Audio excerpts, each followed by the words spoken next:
नमस्कार दोस्तों, मैं जगमोहन जोगी। दोस्तों, आप मोहन एजुकेशन ग्रुप के चैनल पर पढ़ रहे हो।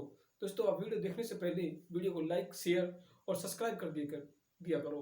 दोस्तों, हम पढ़ेंगे आज का विषय होगा दोस्तों हमारा परिवार अर्थात भारतीय परिवार।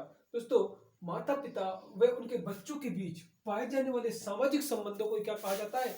परिवार कहा जाता है। अर्थात ऐसे कहें कि माता पिता व उनके बच्चों के बीच पाए जाने वाले सामाजिक संबंधों की व्यवस्था को ही क्या कहा जाता है? परिवार कहा जाता है। अर्थात माता पिता और बच्चों के बीच जो सामाजिक संबंध पाए जाते हैं दोस्तों, उनको क्या कह सकते हैं? हम परिवार कह सकते हैं। अर्थात परिवार सामाजिक जीवन की लघुत्तम इकाई है। अर्थात जो परिवार है वह सामाजिक जीवन की लघुत्तम इकाई है, जिसे बालक की प्रथम पाठशाला भी कहते हैं। अर्थात परिवार क्या होता है? बालक की प्रथम पाठशाला होता है। जो बालक होता है वो बचपन से अपने परिवार से कुछ ना कुछ सीखता है। जैसा उसके साथ परिवार में आचरण किया जाता है, बच्चा भी वैसा ही दूसरों के साथ क्या करता है? व्यवहार या आचरण करता है। परिवार में पति पत्नी व बच्चों का होना अनिवार्य है। अर्थात परिवार में क्या है? पति पत्नी और बच्चों का होना अनिवार्य है। इसके अभाव में परिवार नहीं हो सकता। यदि परिवार में पति पत्नी और बच्चे नहीं है तो इनके एक के अभाव में या दो के अभाव में परिवार, हम उसे परिवार नहीं कह सकते।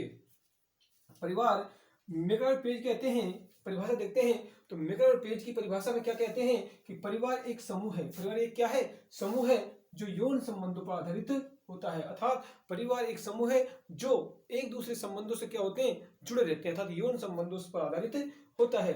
विल्स और हाइजर कहते हैं परिवार को सामाजिक समूह के रूप में परिभाषित किया जा सकता है लेकिन जिसके सदस्य रक्त के आधार पर जुड़े रहते हैं। अर्थात परिवार को सामाजिक समूह के रूप में परिभाषित किया जा सकता है जिसके सदस्य रक्त के आधार पर एक दूसरे से जुड़े होते हैं। अर्थात परिवार के सदस्य कैसे होते हैं?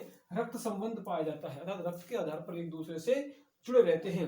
अर्थात बात करें परिवार की विशेषताएं की तो दोस्तों परिवार की जो विशेषताएं हैं वे हैं, पहले ही दोस्तों सामाजिक संरचना। अर्थात परिवार किस होता है? सामाजिक संरचना पर आधारित होता है।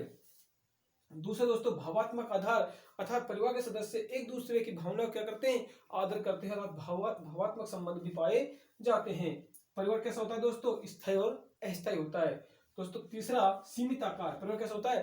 परिवार के सदस्य संबंधों जाल को परिवार कहते हैं। और दोस्तों रक्त संबंधों जो जाल होता है वो परिवार कहलाता है। और रक्त संबंधों का जाल कैसा होता है दोस्तों? सीमित होता है, अर्थात छोटा होता है। दोस्तों वंश नाम की व्यवस्था, परिवार में क्या पाया जाता है दोस्तों? वंश के नाम पर आधार पर क्या बनता है? परिवार बनता है। वंश नाम की व्यवस्था, अर्थात प्रत्येक परिवार का एक गोत्र होता है, जाति होती है, वंश होता है, तो यह कह सकते हैं वंश नाम की व्यवस्था। दोस्तों परिवार में रक्त संबंधों के आधार पर जुड़े रहते हैं। जो परिवार के सदस्य होते हैं वो रक्त संबंधों के आधार पर क्या होते हैं? जुड़े रहते हैं। सदस्यों का उत्तरदायित्व, परिवार के प्रत्येक सदस्य का क्या होता है? अपने कर्तव्यों के करने के लिए उत्तरदायित्व होता है, कर्तव्य निर्वहन करने के लिए उत्तरदायित्व होता है। दोस्तों अगर सार्वभौमिकता की भावना परिवार में पाई जाती है। सामाजिक नियंत्रण, अर्थात परिवार पर समाज का क्या होता है? नियंत्रण होता है, अर्थात प्रत्येक परिवार सदस्य अपने समाज से जुड़ा रहता है और समाज पर क्या करता है? उन पर नियंत्रण रखता है। और प्रत्येक परिवार में एक दूसरे में विवाह संबंधों की नातेदारी पाई जाती है।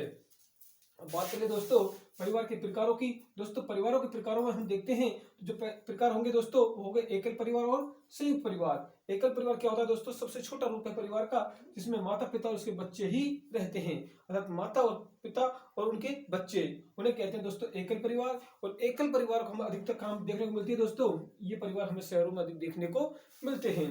दोस्तों बात करें संयुक्त परिवार की तो दोस्तों संयुक्त परिवार में दादा दादी और दादा दादी के बच्चे हो सकते हैं, जिसमें माता पिता, ताऊ ताई, चाचा चाची आदि मौजूद और दोस्तों इनके बच्चे। तो दोस्तों ये होता है संयुक्त परिवार। और संयुक्त परिवार दोस्तों में कहाँ देखने को मिलता है? गाँव में अधिक देखने को मिलता है, अर्थात कई पीढ़ियों के लोग उसमें क्या करते हैं? निवास करते हैं। उसे क्या कह सकते हैं दोस्तों? संयुक्त परिवार कह सकते हैं। अब बात करें दोस्तों संयुक्त परिवार के लक्षण। दोस्तों संयुक्त परिवार का जो लक्षण होगा वो है तुलनात्मक स्थायित्व, अर्थात संयुक्त तुलनात्मक स्थायित्व होगा साझा निवास, अर्थात संयुक्त परिवार के लोग क्या करते हैं? साझा रहते हैं, एक जगह रहते हैं। साझा धर्म, अर्थात इनका सब क्या होता है? एक ही धर्म होता है। संयुक्त परिवार कैसा होता है दोस्तों? संयुक्त परिवार का आकार कैसा होता है? विशाल होता है, अर्थात संयुक्त परिवार कैसे होते हैं? बड़े होते हैं। साझा उत्पादन इकाई होती है। संयुक्त परिवार की इकाई उत्पादन इकाई कैसी होती है? साझा होती है, अर्थात एक साथ मिलजुल कर क्या करते हैं? कार्य करते हैं। संयुक्त समिति होती है, इस एक जगह निवास करते हैं। और अधिकार और दायित्व उत्तरदायित्व, इनके अधिकार और उत्तरदायित्व कैसे होते हैं? एक होते हैं, अर्थात एक जगह ये मिलकर क्या करते हैं? अपने धर्म और कार्यों का निर्वहन करते हैं। संयुक्त परिवार का महत्व, और दोस्तों क्या महत्व है? दूसरा है नंबर 1 श्रम विभाजन। संयुक्त परिवार में क्या पाया जाता है दोस्तों? श्रम विभाजन पाया जाता है, अर्थात ये अपने श्रम अर्थात कार्य करने की कला या कार्य करने को क्या कर लेते हैं? बांट लेते हैं, उसका विभाजन कर लेते हैं और सब मिलजुल क्या करते हैं? कार्य करते हैं। समाजवाद अर्थात परिवार, संयुक्त परिवार से क्या बनता है दोस्तों? एक समाज बनता था, जिसमें क्या होती है? समाजवाद की दोस्तों बचत। संयुक्त परिवार में क्या होती है? अधिक बचत होती है।